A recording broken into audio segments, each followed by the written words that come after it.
Do you hear that? My belly is grumbling. No word of a lie. As soon as I've hit record, my belly is grumbling. I can hear it growling because I haven't eaten today. I've not eaten off the pitch and we didn't eat on the pitch. Chelsea nil, Crystal Palace nil. I'm starving. I have it in my calendar, in my diary, a party that was meant to take place today at Stamford Bridge, and nobody turned up. Nobody turned up. I'm really quite gobsmacked and how frustrated it is for us all to watch what we watched in preseason, to watch the sharpness, the rhythm, the fluidity that carried on the back of the Club World Cup, and just thinking it was just going to continue on, and then to watch this game against Crystal Palace and it be such a stark contrast from what we had been witnessing over the last few weeks and months. That do you know how much that hurts? If we had been playing poorly recently, I would have been able to decompartmentalize everything and be like, okay, I'm not expecting a good performance today. I'm not expecting a fluid attacking display. When the lineups came out, many were worried about the defense because Josh is playing central centre back. You know, Chalobah obviously has just come back from the knock, but he's in the starting 11, and it's James, it's Cucurella. And these are all really good players, by the way. Sanchez in goal, in form. But because there's injuries, because Colwell's out for basically until 2026, because we haven't signed a centre-back, a lot of people are shivering my timbers. Are Eze's playing? Oh, he's got agreed personal terms with Tottenham, but he wants to prove a point. He wants to play, get his shit off. Mateta, we all know he's a handful. Community Shield winners, right? The defence was the least of our problems. Yes, there was a moment here and there. Yes, Sanchez had to save from Mateta. Yes, there was a couple of times Acheampong gave the ball away, and he's not a central centre-back traditionally, primarily. He's a wide centre-back. And you saw it with that slide tackle on the left-hand side when he made that great sliding tackle. He just feels more comfortable in a wide centre-back position. But with Maresca and the team selection, I didn't have a massive query or qualm with him playing in the middle because we know that Mateta's really good in the air, and Acheampong at 6'3", 6'4" should be stronger than Chalobah in the air, who kind of, for me, always is going to average about 50-55% aerial duels success rate season in, season out. So you just know there is a risk that he won't win that header. So that's why you go tossing in the middle. That's why you have maybe Colwell in the middle. That's why now today we went Acheampong in the middle. But our defense was fine.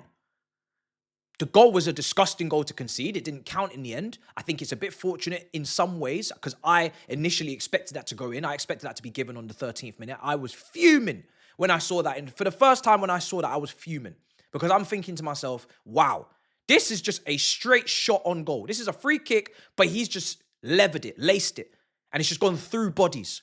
And then when you watch it back, you see he pushes our guy. And you see he doesn't really argue with the referee. He kind of just accepts the decision. So he kind of knows, okay, I got to tally that up as I went over the edge. I went over the line with that push. But it was, it shouldn't go through like that, Sanchez. It was looking dodgy. It was looking very peak. But Palace are bopping it at times. Palace are playing it about. Palace look comfortable. And I'm looking at us, I'm thinking, I don't see Cole Palmer. I don't see Enzo Fernandez. I don't see Chelsea playing, creating, and dismantling this Palace setup, this block. And credit to Hughes, credit to Adam Walton. If you watch them, they were properly cutting off passing lanes to Palmer all day long. And this is the only thing I was worried about with the starting 11. Is Esteval, if he had started over Gittins, and it would have been Neto on the left, could we have seen more fluidity and interchanging between Esteval and Palmer? As we've seen in the friendlies, as we saw in the Club World Cup final against PSG when Palmer was able to play off the right, and maybe you don't trust Reece James on the overlap, but we know Esteval can drift in the 10, go back out wide, drift in the 10, they can interchange. Could that have confused Hughes? Could that have confused Crystal Palace's fullback more? Could we have got more change? The answer is absolutely yes. But I couldn't handle the lack of fluidity today. I couldn't handle the rigidness. The stiff is what I would call this, a stiff performance. You had the two wingers out wide who basically was just trying to take on their man, or they would just recycle it back. But in the middle, It was like a donut today. It was in the middle. It was a hole. Off the ball in the first half, it's a hole. Caicedo's left on his own in an island, defending. They're cutting through us. They're creating through the middle. Enzo Fernandez is in no man's land. I don't know what role he's playing today. He wasn't box crashing. He wasn't creating. He wasn't passing. The first touch was shaky at times. The weight of pass was shaky. He was kind of in between Palmer and Caicedo, not really doing anything. Palmer, for me, was just marked out the game. Quiet as a mouse, didn't influence, didn't, and then when he did start getting the ball more, he was poor. He didn't make the right decision. He didn't play the right pass. So I'm looking at Palmer, I'm thinking, wow, this performance is not good enough. Enzo Fernandez, not good enough. These two individuals in particular today, not good enough. João Pedro, not really involved. Not really involved. And this is where I come back to two things. Can we get more quality on the ball? Because we still need, and this is where Xavi Simons is so important, we need more people in between the lines that can influence this game. Enzo Fernandez, yes, he's not trusted in that deep position defensively, and that's why he'll invert a fullback like James or Cucurella, or he'll play a Lavia sometimes, or Santos, when, could he come on earlier and help us stabilize in that midfield next to Caicedo? He doesn't trust him as his five. But he's also not the guy that you necessarily want to play through in the half spaces as well. Because he's not going to turn a man. He's not going to twist a man. He's not going to carry the ball. Enzo Fernandez is meant to be a passer. And once I realized today that his passing was not where it needed to be, he's got to come off the pitch. He's got to come off the pitch. But Chelsea today, some of the chances we did miss in the end. We had a few headers, Cucurella, I think Achimpong, there was a couple of headers here and there. Some of the chances we missed. João Pedro with a header, right in front of goal. Chalobah, right in front of goal. You've got to put that on target. It wasn't deflected. Liam Delap when he comes on. Right side, right foot, straight at the keeper. I had to stop myself from saying, if that was Jack. I had to stop myself.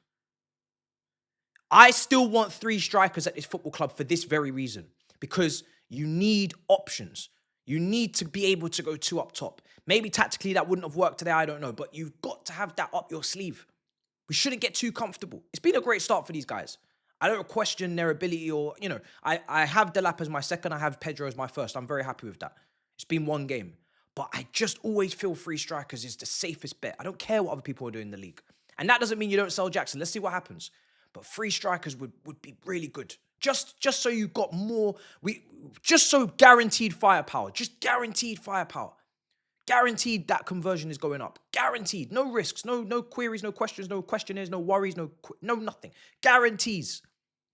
And it was just too predictable. It's too predictable today. I don't know how we've not won, how we've not beaten this team today. Not because they're not good. They're clearly a very good side. Eze, Mateta, Madam Walton, Gurhey, LaCroix, they've got good players.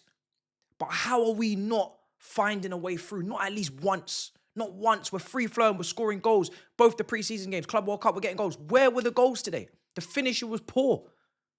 The creativity was poor. It's so frustrating to first game of the season. Build it up. We're going to war. Bulletproof vest, hat, sunglasses. We're ready to go. Let's go. A centre-back signing. Yes, Maresca might want one. That wasn't the issue today.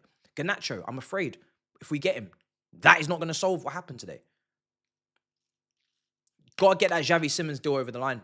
The guy can shoot from distance. The guy can create in between the lines. The guy can dribble a little bit. The guy can double team with Palmer so he's not mad marked out of the game. You can't do that if someone like Simons or Esteval, maybe Esteval, but again, he's young. You can't do that if you've got 2 guys on the pitch that gravitate to the ball and are able to pick pockets in between the lines. You just end up creating more space. And I feel like we almost regressed back to last season where we did at times look predictable. We did at times look bland or rigid because we did have the 2 wingers that were just literally touchline wingers and there was nobody to come into the pockets and actually interchange with Palmer and create some sort of diversion, create some sort of unpredictability.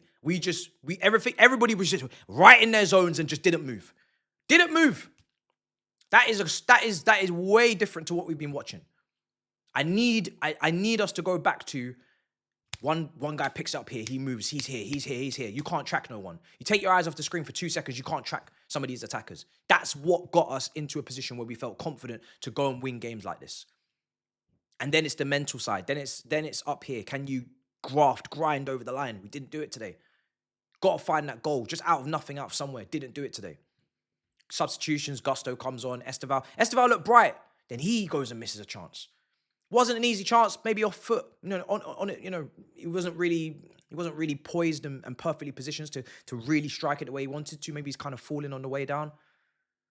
Too many chances missed, man. Way too many chances missed today. Big chances. Two of them got to go in, minimum. But then when you look at the stats, their goalkeeper's not making a save. So all of these are off target. When you're looking at the stats, we've only created like one or no big chances. I think it was no big chances we created. So all of these chances I'm talking about, for me, that don't even make sense because that Pedro chance is a big chance. All these chances we created, they're saying they're not even that big. They're not even that deep. Boy, that's frustrating. That's really frustrating. Not the end of the world, but we got to win quickly. Next game, West Ham, got to win. You got 4 London derbies before Man United away. I need 3 wins, 10 points out of 12, minimum. I wanted 12 out of 12. I need 10 out of 12 minimum because going to Old Trafford's long. Arsenal just gone to Old Trafford today, struggled. They were awful. They've scammed the result. They've robbed the result. But fair play because they'll probably never play as bad as that. They'll probably never have as many players in their team play as bad as they did today. They probably won't have as many people missing, out of action, not performing to any level whatsoever as they did today. But look at Man United with the attackers. Like, it's going to be problematic. We struggle there anyway historically, let alone with the new attackers that they just brought in. And the transfer window's not closed. But for me, with the players that we're linked with, like Garnacho and, boy, and losing a striker and not replacing, I'm not comfortable. There's certain things that can be done here. Let's hope we do them. Guys, really frustrating. I crashed out because I got Turkish and Tobes coming through my door in the watch along. I've got them smiling. The skin's is glowing, cocoa butter, whatever it was, And we haven't started the way we should have started this season. And I was so excited for the start of the season. And it just feels like pop the balloon, burst the balloon, Reality. Forget these friendlies. This is competitive football now. We're here. Frustrating. I feel like we could have been better tactically. I feel like we could have been better as individuals, collectively. Every single person could have done better today. Everybody could have been better. But at least Acheampong, he got better as the game went on. I don't know if that convinces some of you that we maybe don't need to go and get a centre-back. I don't know. For me, I just know that Chelsea need to be capable of converting chances. The defence was the 3rd best. I don't think it will get better than the 3rd best. I think Arsenal have a better defence, and I think one of City or Liverpool probably have more. But in terms of that attack, we cannot be missing the chances that we missed last season. All of those chances we didn't convert. 2nd most chances created in the league. These chances need to get converted. Gittins, if you're on that left wing, I'm going to need goals.